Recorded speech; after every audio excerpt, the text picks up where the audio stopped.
I'm not gonna put it. Do you want your name mentioned? No. Okay. We are live now, so we'll just wait a few minutes, see who joins us.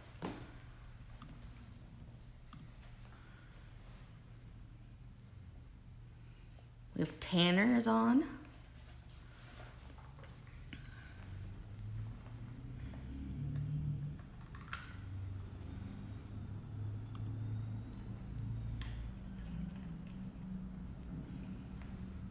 We have Preston Mann is on.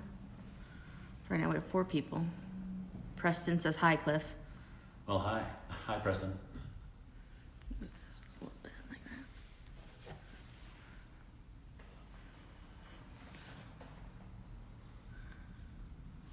Wait for a few more seconds, see who else joins us.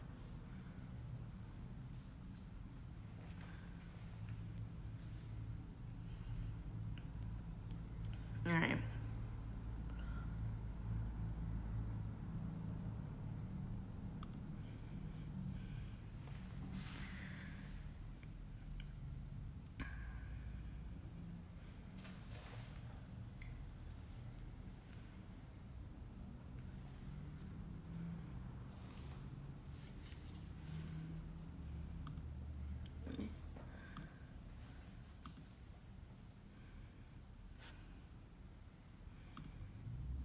All right, we can go ahead and start, Cliff. Well, thank you so much for joining us today. It's our first Facebook Live experience, and so I'm so happy you've taken the time to watch today. We are in the 4B Nursery and Floral building in beautiful downtown Burns, Oregon, and my assistant Marie Bowers is here doing all of the hard work. So Marie, thank you so much for driving over today. Of course, the virus has shut down all of our opportunities for debates and other experiences of meeting people. So this is a very wonderful opportunity to appear before you online, and we will be repeating this over the next couple of weeks, I am sure. Let me just take this moment to explain why I'm running for this office. Many people have asked, after 12 years in the Oregon legislature, why would you want to go to Washington, D.C.? And the short answer is because we have a president in Donald Trump who can help us achieve a lot of really great things for Congressional District 2, which I'll refer to as CD2 through the course of our afternoon gathering here. And with a president who would sign a bill for helping our forests, or who would sign a bill for helping us store more water, or help us with addressing how to appropriately implement the Endangered Species Act, President Trump will help us do all of those things. And that, I can assure you, has not been the case in Salem. So my hope is, when I get to Washington, D.C., to be able to address those issues with, of course, the absolutely invaluable and necessary assistance of the President. Also, we find ourselves, as we all know, on the edge of an economic abyss. And this COVID virus has created incredible difficulties for people. We're just on the edge of those difficulties. Just a few days ago, I was speaking with some folks in the potato business, and they told me that their businesses, their sales had slowed down to nothing. In the onion business, the same thing. These challenges will have to be met, and they certainly will continue into, I'm sorry to say, the next couple of years. And so as we struggle to figure out how to meet these challenges, I would like to be helping. And it happens that years ago when I was it's not that long ago, on the economic development committees in Salem, I worked, I hate to say night and day, but a lot in trying to address the economic recession back in 08, 9, and 10. So I've had experience in that space. It's difficult and challenging. I'm happy to see our president doing all that he is doing to address these issues. And of course, I want to protect the values that are so important to us here in CD2, where I grew up. And those values include, of course, the right to life. They include our Second Amendment rights. Of course, they include trying to reduce federal intrusion and federal overreach. I don't know how many times I heard when I was growing up, the government is the worst absentee landowner in the history of the world, and that is proven by the incredibly bad condition of our forests and of course the challenges out here in the rangelands of Oregon. And of course, I would want to do something about the fires and the smoke that are so damaging and difficult for people down in the Medford-Grants Pass area, and of course throughout CD2.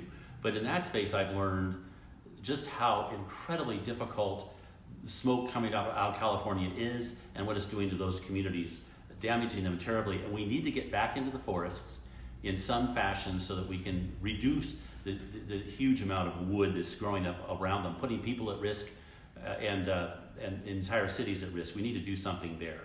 And of course, I want to go to Washington, D.C. because the people in it are my friends. I've grown up here. I've been in CD2 my entire life. My family's been here for almost 100 years, maybe a little more. And the people here are great, and they're the kind of people that are worth going back to Washington and fighting for. And of course, I know Greg Walden. He's a good friend, and I would want to build on his legacy. He's done some great things for this district. So those are the reasons I'm running, some of them. I should also say who I am. I'm a ranch kid. I actually was raised only about 50 miles from right here in downtown Burns. Burns was the big city. We would come here to shop every once in a while. We would also come here for the county fair, and I took my 4-H sheep here to Harney County.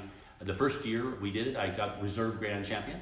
It was a great big deal, and Burns was an exciting place, and it's interesting. It's changed over the years, and I hope that if I make it into Congress, I can help Burns survive as a valuable community. You know, getting up at 5:30 every morning on the ranch and working 10-hour days, 6 days a week, and we pretended we didn't work on Sunday, but we still had to milk the cows, had to feed the calves up in the lot, and had to do other things. But we were allowed to go fishing and do things on our own on Sundays after we went to church. So I'm a right to life guy because my family is Catholic, and we've been raised that way. So I also know how hard ranching and farming is. I know how hard it is to stack hay. I know how hard it is to build a fence. I know how hard it is to calve out calvy heifers. And because I know just exactly how hard ranching is, I decided to become a lawyer and then come back into the rural areas and help ranchers and farmers with their legal matters, which I've done for the past 40 years. I've been a Republican my entire life. I think Republican values fit CD2 perfectly. Everyone realizes you're going to rise or fall on your efforts, but you're also always willing to step in and help your neighbors. And that's one of the most valuable things you learn out here. And I think Republicans are just like that. And you see that happening right now in Washington, D.C., as our president steps up and tries his best to figure out a way of stopping the economic tailspin we're finding ourselves in because of this virus. So what would I do if I was elected? As I've already mentioned, I actually want to do something when I get to Washington, D.C. In Salem, where I was for 12 years, 10 years in the House and 2 years in the Senate, I was always in the minority. So I never had a chance to advance an agenda that would help our farmers and ranchers and small businesses. My hope is that our president will be reelected and that we will hold the Senate, and that then I can go into that space, perhaps still in the minority, but I'm used to it, and with the help of with the Senate and the president and other folks from perhaps the Idaho delegation who are all Republican, we can do something good for this area. And of course, I would use my experience both as a lawyer in helping people with credit problems over many, many years, and with helping rebuild our economy in 08, 09, 010. I could put that to work for us because I'm sure that's going to be necessary given the incredible challenges we're facing now because of the virus. So one last thing, people say, well, you're talking a lot. Did you ever do anything? Well, I'll just point out that we 11 senators in the minority in Salem it's not even a year ago, stood up to, people always say it was Kate Brown, but it was also all of the the Democrats that were opposed to we Republicans in the House and the Senate. It brought a bill that was focused, well, actually they brought several bills. They brought the bill that would have dramatically restricted our Second Amendment rights. And they also brought a bill that would have dramatically increased the cost of energy. It is referred to, of course, as the cap and trade bill. And we stood up to them. We tried desperately to make something actually work, not in the gun space, because there was no negotiating with them there. That was a bad bill, could not be fixed. On the carbon side of things, we suggested any number of arrangements that would have not cost the people of Oregon money and still would have done something to try to address reducing forest fires and try to address storing more water. In other words, adaptation. We were ignored, and we then stood up and we walked out. We left. And people may say there was nothing to that, but they don't understand the cost, because not only did we have to reach for our wallets and pay for motel and hotel rooms in another state, but we also had to, in my case at least, I sent back the per diem that was being paid to us to pay our rent and everything else in Salem. I wrote a check, I gave it to the Boys Club, so that people wouldn't say I had somehow, Boys and Girls Club, somehow been double dipping by virtue of not working and still receiving that per diem. So my point is, we did stand up, it was expensive, and we did succeed. We killed both the gun bill, and we also killed the bill having to do with cap and trade. And I'm sorry for that long and lengthy opening statement, but I want you to know, A, why I'm running, B, who I am, and C, what I do if I get to Washington, D.C. Finally, I just want to give you a little update on how our campaign is doing. It's doing great. We just had a U-Haul trailer and truck go around almost the entire 20 counties, handing out some 300 and some odd field signs. We have many more to hand out, which we will be doing. We're also doing great online, as this little meeting is evidence of. And of course, we're going to be going out with mailings. We're going up on TV, and we're continuing our fundraising, notwithstanding the fact we can't meet any of you in person. So with that, I'll simply say I feel very confident about our chances in this race. My Senate district took up a huge part of CD2, and I enjoy enormous and wonderful support. I should also point out, I'm so blessed in that 32 of the 60 county commissioners in CD2 have endorsed my candidacy.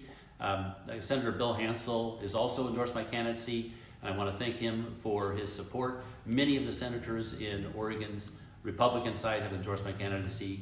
And of course, I think I have 17 now of the 20 county sheriffs who've endorsed my candidacy. So the support for my running for this office has been just absolutely wonderful. I also enjoy the endorsement of former Congressman Bob Smith, who was from right here in Burns. A wonderful gentleman. I met with him several weeks ago, and great guy. I'm so happy for his support. So with that, I'm going to stop. I understand that Maria is going to help us with questions. And again, thank you so much for joining us this afternoon. Do you want to talk about the letter you sent to Kate Brown yesterday? Right. So we have a website, and it's called Dear Kate Brown. Very novel. Dear Kate Brown. You might want to go to it and take a look. With the help of Maria and several others, we put together a letter to our governor saying, hey, there's some things that absolutely positively need to be done given this virus and the impact it's having. COVID, I keep getting the number wrong, the COVID virus, and that's harming so many people back east and on the coast. Thank goodness I don't think we have a case yet here in Hardy County. And by the way, in case anybody's wondering, the folks helping me here today are all maintaining the appropriate distance. So we're taking very seriously this disease, and we want the governor also to be taking it seriously, and I'm sure she is. But we want her to understand the incredible challenges this disease poses for our rural communities. And we've listed a number of those challenges in the letter that we sent to her, and we're asking people to go online to dearkatebrown.com and join us in signing that letter/petition. I think we're up to 400 now people or plus that have signed it, and then we'll go to the governor and say, Governor, we have great support for what we've asked you to do. One of the first things we've asked her to do is support and help our rural hospitals, because our rural hospitals are absolutely hemorrhaging money right now. And trying to keep them open in these small communities is absolutely essential, because if people do become ill, they will need care in those hospitals. They will need access to respirators. So helping them stay viable is essential. We've also addressed education because it's so important We've also addressed the possibility of delaying the so-called capital activities tax. I call it, there's a number of different names for it. The gross receipts tax is what I've referred to it as, which of course is a tax that you must pay if you have gross receipts in excess of $1 million, even though you haven't made any money. It's a ridiculous tax which we opposed in Salem. We Republicans, we lost, sadly, that argument. But we need to tell Kate Brown that businesses that are now suffering so dramatically cannot afford to be paying that tax. So these are some of the things that are in our letter to the governor, where we're asking her, please take these things into account. And there's one other element of that letter you should know about. The federal government, thanks to Congressman Walden and the president, will be sending each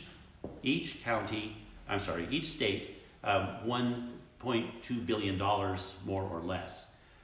We want our eastern Oregon counties, our southern Oregon counties, our central Oregon counties, our rural counties to weigh in with the governor and say, Governor, please take a portion of that money and spend it in the following ways to help our local businesses and our local farmers, our local ranchers. People need to weigh in and explain why they need a portion of that federal funding. So again, it's somewhere around $1.2 billion. You can contact your state senator or your state representative and discuss this at length. Please do. This is a big deal. Maybe there'll be some more money at some point in the future. Maybe there won't. But please take advantage of this opportunity to tell the governor how you want that money spent. So Marie, was there something else I was supposed to mention other than that's on the top of our list? I think that was it for the moment. All right. So one question along the lines of the COVID-19. COVID-19. Yep. So obviously it's having an impact on the economy, and the question we got was, the economy is weakening quickly. What can we do to help farms, ranchers, rural homes avoid foreclosure? Well, the good news about farms and ranches, at least some of them, is that the income isn't coming in every month. Generally, the income is when you sell your crop, which many times is in the fall. So hopefully the payments that are going to be made by many of them aren't going to be immediate. On the other hand, you've got to have your money coming in. You better have an operating line or something. Those that, because of the virus, can't make the payments should be able to go to the SBA and obtain one of their really low interest loans. I heard driving over today, I was listening to the vice president and the president talk about the programs that are available. And those programs are at 1% interest, I think. It was going to be less, but it turned out that the banks that are handling the loans needed to be able to make something, and that 1% is going to help pay for their overhead in trying to put these loans together. So I think that what we should be doing is making sure everybody knows about these programs. And so going online and looking at Congressman Walden's website is a good place to start. Going to your Small Business Administration, I believe those loans will be up and running tomorrow. So making sure everybody is aware of the availability of that credit. Now it's one thing to borrow the money, it's another to have to pay it back. And so some of those loans may be forgiven, many of them won't be forgiven, but at least in the short run, people will have that money to bridge over this period of time when they may not have income. So I would say the most important thing we should be doing is just what Congressman Walden's doing right now, telling everybody about these programs and trying to make sure they're aware of that help. Yeah. And just as an antidote, where we stopped for lunch today, that guy is going to go apply for an SBA loan because the restaurants and businesses in Burns are needing it. So. Yes, well, the good news is, I heard today, I knew that there was a limit on the small business amount, which is $350 billion. It sounds like it is an enormous amount of money. But the assertion that was made today by the Secretary of the Treasury was that there would be a request for more money if that was not enough. So people need to use that funding because that's what it's there for. The key though is most people have been talking about how this is going to be paid back, and at some point that's going to be an issue. But in the short run, I think it's just a matter of trying to keep everybody in business. All right, I got a question via text message. economic injury disaster loan doesn't include ag. The ag industry, I guess that's more of a comment, has sent a letter to Secretary Perdue to include ag. So along those lines, we have a question from some cattlemen. The big four beef packers are making huge profits since COVID-19 started. Consumers are paying more, yet ranchers' cash prices and futures have crashed. Would you support an investigation by the Department of Justice as Oregon Cattlemen's has requested as Secretary Perdue, and what are your thoughts on this crisis? Okay, so the question is, what can we do about the cattle prices crashing first, and then secondly, what can we do about the possibility that meat packers are making money while cattle ranchers are not? And the cattlemen are requesting a investigation. Well, of course, we would. I support the investigation in an instant. The question is, let's have that investigation immediately. I'm going to do everything in my power to support ranchers. I am a rancher. I have been one. My brothers are still in the ranching business. My constituency has been in the ranching business. The people I've worked for in my law practice are in the ranch. Of course, I'm going to help them. And let's find out what happened. Let's find out why it happened, and let's go do something about it. And the cattlemen did endorse you. The cattlemen, I'm very, very happy for the support of the Cattlemen's Association. They have endorsed my candidacy. They're many of my friends, many of my clients. I've known them for years. Many of my family are still in the cattle business. The challenge, I've talked to several of them just in the last couple of days. In fact, just this morning, and said, how are cattle prices? They're horrid. And the question is, at what point will we be able to get our economy up and running again, so that we can have people back in restaurants and people back actually buying beef? And that's probably, that's been shoved a little bit to the side as we try to address the medical end of it and the challenges that go with staying in business while we wait for things to turn around. But the actual how we're going to turn it around is a huge question, and one that I've been asking in different meetings and different places in hopes that I could help in some way make this situation better. But that's one of our reasons for the Dear Kate Brown website, is to ask her to do certain things that she has the power to do that would help us in our rural areas. Great, thank you. Looking at these questions, sorry. So I guess changing the note a little bit from the COVID situation, I'm sure we'll get some more questions on that. So I guess a question that's kind of been looming around in certain groups and around is, let's talk transportation, the transportation package, and what all, people are critical of that, and I guess tell us a little bit more about that. Well, the Congressional District 2 has somewhere between 30 and 40,000 miles of roads, and I don't really know how many bridges. I'm going to say hundreds, if not thousands, and we have to have those roads. We have to, because we can't get from Burns to Bend, and we can't get from Burns to Lakeview. We can't get from Grants Pass down to Medford. We've got to have roads, and we have a lot of them. And one of the things that people don't understand unless you are from this district is just how far everything is from somewhere else. Like today, I drove 2 hours and 10 minutes to get from Ontario to right where we're sitting right now. How fast did I drive? Well, the speed limit is 65. I may have gone over that just a little several times. And why was I able to do that without ever slowing down on that road? And the answer is because it's a really good road. It's a state highway. It's in great shape. And why is that? And the answer is because we invest in our roads. It's a piece of infrastructure we have to have. Now, those roads don't just magically appear. They have to be paid for.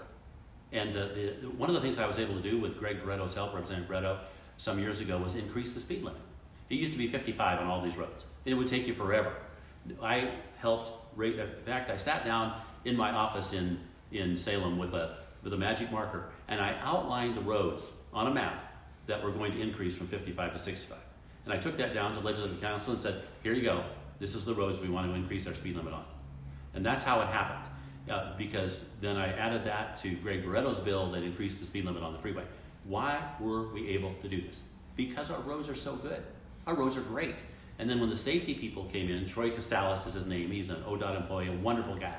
He came in and said, Representative Bentz, because I was in the House at the time, if you allow people to go faster, they're going to be in more danger as they drive. I said, Troy, you may remember that you have constantly asked us to upgrade our roads, fix the curves, and our cars are so much safer by virtue of airbags and everything else. Can't we go faster? And although he was not willing to be his job is not to have us go faster. But the truth is, our roads allow us to do so. And this allows us to get to places where we need to be much faster, saving all kinds of time, which we then can put to other more productive uses than just sitting there and driving. Anyway, long story, thank goodness we got the money for our roads and our bridges. By the way, ODOT had given us some figures before we passed the transportation package. To replace all of our bridges in our system would have taken exactly, give or take a few years, 700 years. 700 years. Most people probably don't know that the life of a bridge is not 700 years. It's a lot closer to 100 years. So as we were going through and replacing bridges before the transportation package, that's how long it would have taken. After the transportation package, we reduced that time by a significant amount. Certainly not down to 100 years. But you know why? Because the amount that we asked for in the package that people pay had to be a modest amount.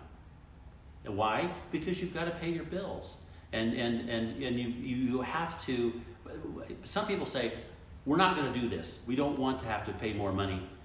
What they're really saying is, let's abandon the assets our parents or our grandparents built for us.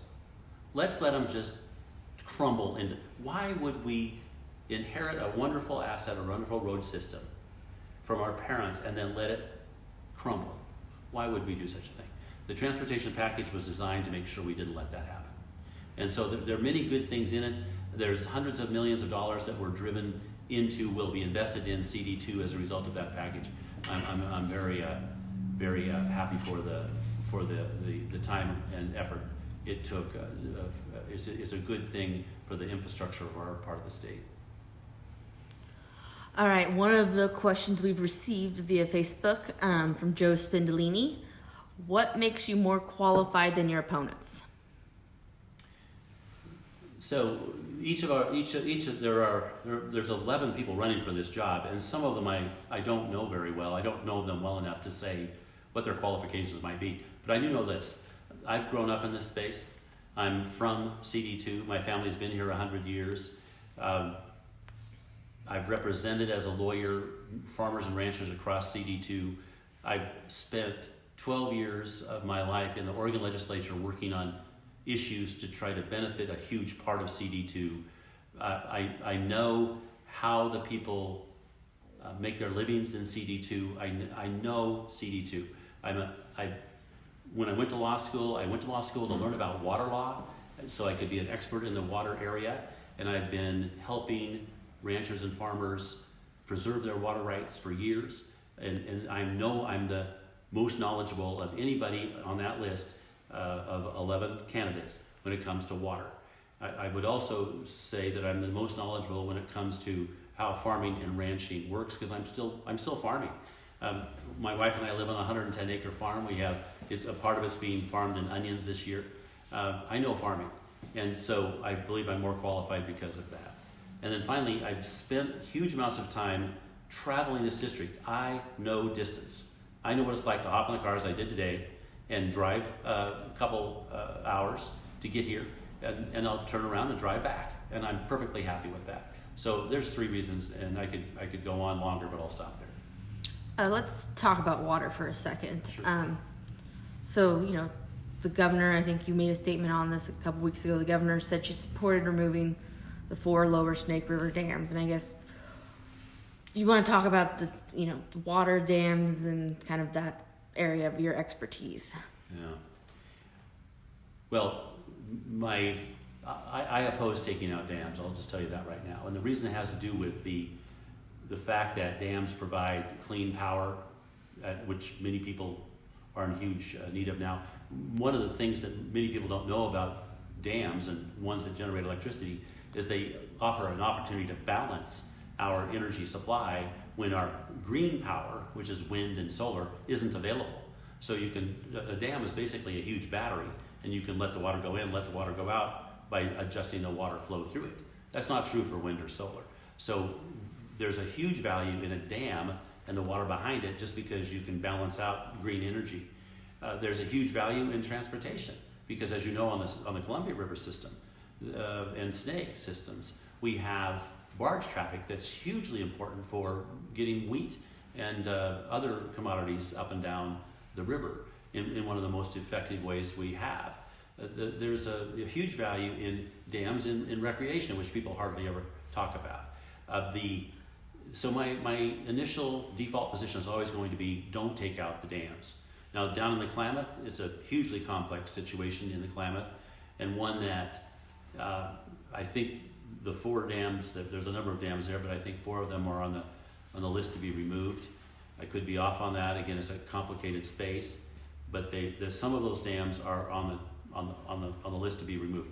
The FERC, the Federal Energy Regulatory Commission, is going to be making a decision in the next year or so as to whether or not those dams come out. My approach to all of these issues of water is to go to the local area and say, what is it that you want? And so I would do that. And I've been doing that down in the Klamath in my meetings with different people. What do you want? In fact, just the last 2 days I've spent talking to different members of the Klamath Water Users Association. And it's been hugely enlightening to me as to what those people are thinking about dam removal. And if I were the congressman from this area, I would be doing the same thing. Going into those spaces and saying, hey, what do you want to do? What do you want to do? And it takes time, but how else are you going to know? You got to ask. So when you walked out, not only did you stop cap and trade, and I think you mentioned a bill already, but what else did you accomplish? Well, the bill, we walked out twice. We walked out in May, and then we walked out again in June. When we walked out in May, we were trying to stop the gross receipts tax and the gun bill. We did kill the gun bill, and it had in it strict liability. If someone stole one of your guns and hurt somebody with it, then you would be liable. That was one element of a whole bunch of bad things in that bill. We killed that bill. There was the cap and trade bill. Of course, I was the one that was asked by President Courtney to work on that committee. I told him that was the wrong committee. I said, you should put me on your tax committee. I would be far more qualified in that space. He said, no, you're going to go on the carbon committee. And so I realized just how bad that bill was, the cap and trade bill. And so that was the reason we walked out the second time, because we were promised the first time when we came back that they would reset that bill, and they didn't. So we accomplished those things. Some other bills were killed. One of them was the vaccination bill. There should have been a solution to that one worked out, but the timing didn't quite fit. And so those were the things that we got done. There were several other bills that were stopped, but the main thing we got done was we killed cap and trade, and we killed the Second Amendment restrictive bill. So it was a valuable exercise. I'm glad we did it, but in retrospect, it's a really, really challenging way to do things, and I'm hopeful that we'll be able to figure out some way of working together better. I hope the Oregon legislature figures that out, because walking out is not a long-term plan. So I guess you killed Oregon's Green New Deal, but in Washington D.C., they have the proposed Green New Deal, and they've been trying to get pieces of that into the COVID relief bill. With trying to make airplanes, measure their carbon or keep track of that. And now with Trump's proposed infrastructure bill, they want green buildings and that to be part of it. So I guess the question is, how will you fight back against the AOCs and the promoters of the Green New Deal in Washington D.C.? Well, I barely know where to start, but I would start out by pointing out that the Green New Deal can never happen for all kinds of reasons. One is it's a 10-year program, and because of the way our government regulations are set up, you could barely get through the first environmental study before the 10 years would be up. So to suggest that that would ever happen within 10 years is incorrect. Also, the cost is ridiculously high, and there's many other problems with the Green New Deal.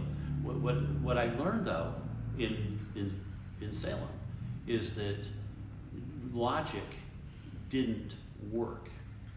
Me pointing out to my Democrat colleagues that what they were going to do was going to destroy big parts of rural Oregon didn't work. And so this is why we have to get our president reelected. Because if you don't get the president reelected, then it's going to be just on the Senate. And we can still stop stuff because the Senate can stop stuff. But that's a very awkward way of trying to move this whole government thing forward. But let's get our president reelected, and then we don't have to worry about the Green New Deal because he would veto it if it ever made its way through. And let's make sure Mitch McConnell stays in charge of our Senate, and then we won't have to worry about that. But what I would be doing is I would be taking all that I learned over the year and a half I studied carbon, and I'd be going into the Congress, and I'd be saying to the folks in charge of the newest people there, what can I do to help? Because I've spent a lot of time studying this, and I'm happy to weigh in wherever I would be the most valuable. Along those lines, so we got a question via Facebook last night. How about Cliff sponsoring the sage grouse habitat restoration bill, which I'm not sure exactly which bill that is, but does that represent CD2 values? Yeah. Well, so whoever asked that question apparently hadn't been involved in the sage grouse wars, but the sage grouse is not necessarily an endangered species, but it's a threatened one. And so there's been a organized attempt to try to not have a repeat of the spotted owl situation and suddenly having all of the ranchers in huge parts of Oregon precluded from turning their cattle out. And so the question has been, how do we make sure we don't have those grouse move over into the endangered space and suddenly people lose huge parts of where they used to graze their cattle? We don't want that to happen. And so I've been working with ranchers, with the Cattlemen's Association, and this is one of the reasons the Cattlemen's Association has endorsed me, because I've worked so closely with them to try to address issues as challenging as the sage grouse. I don't remember that exact bill, but I did a number of bills in that space. The thing I'm happiest about is I was able to convince the OWEB, Watershed Enhancement Board, Maida Loftsgarden, to allocate $10 million, $1 million a year over 10 years, to exactly that, trying to restore areas where the sage grouse are. And the concept is, let's make sure these birds do not become endangered and we suddenly can't turn our cattle out anymore.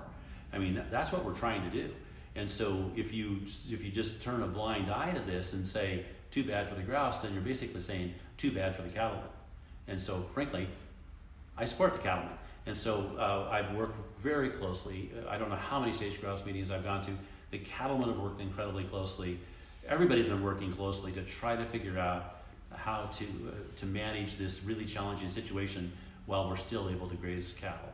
And it's been a lot of hard work. So I would encourage whoever asked that question to go do the research and figure out where they need to be on this issue. Do you have a hunting license? I don't. I haven't hunted for years. And the reason, of course, when I went into the legislature 12 years ago,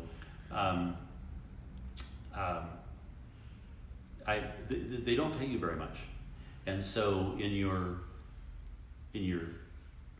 spare time, when you're not doing all this work in the legislation, you have to have your real job and you have to be making money. So I would return and I would go back to my law practice and do my very, very best to do contracts and leases and other things, and then I would turn back and go back to Salem. And so my time for vacations has been extremely limited for the past 10 years, and particularly for hunting. And so I I don't know how many guns that I have that I used to hunt with before I didn't have time any longer. But I enjoyed hunting. I did have one time another guy and I had a bet about who had hunted the most, and he bet me I think $5 that he hunted more than I. And I with just 2 words I won the argument. The 2 words were ground squirrels, because I don't know how many thousands of ground squirrels have met their demise by virtue of my shooting them. But those days are gone because I haven't had the time. By the way, I support hunting and every type of hunting. The fact that I don't have time to do it is kind of sad, but there's the matter of paying one's bills. Representative Shelley Bossart Davis had brought up, you talked about the unique needs of transportation in CD2 and what you have done, but she wants to know maybe what would you do in DC about that? About transportation? Mm-hmm. Well, I joined the president. President Trump is mentioning, in fact, I heard him today talk about, maybe it was last night, talk about a new infrastructure bill, $700-800 billion. And this is something that is absolutely essential. I want to point out that the transportation package that we passed in 2017, the analogy that was used is that our entire system of roads in Oregon, whether it's U.S. highways or state highways or county roads, and by the way, the transportation package funneled millions of dollars back into our county roads. That entire system has been likened to a sinking ship going down kind of like this, because it's gradually falling apart. And when we passed that package, we changed the downward direction of that ship a little. We didn't stop it. So our entire system is still crumbling, only more slowly, because now we have more money to put into trying to keep it together. If the president is successful, and if I get to go back and help him, I would do everything I could to make his efforts to build up infrastructure successful. Then we could perhaps level out the sinking ship of our roads. And this is incredibly important over here in CD2, because we have tens of thousands of miles of roads. And if we can't jump in our car or wherever it is and go to wherever we need to get, our economy will come to a halt. The bridges in particular, and I've often said, if a bridge goes out between here and John Day, it's a long way around, a long way. So the point is, we have to maintain this infrastructure that we rely upon every day, called roads. And by the way, I want to go back to our president. He's talked about infrastructure from the first day he got into office, because it's a really important thing, and he gets it. And it's not just roads. It should be our dams and our reservoirs. It should be our pipelines. It should be a whole bunch of stuff that needs a lot of attention.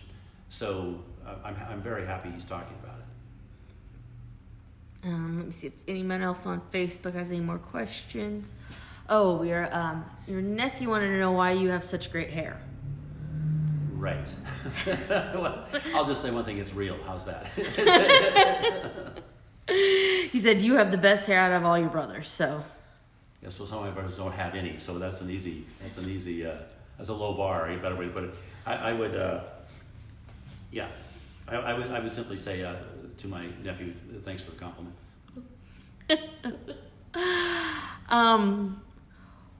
How would you defend life in DC, or not defend, but stand up for life and the unborn? Right. Well, first of all, I would. That's the most important thing. People need to know I'm a pro-life candidate.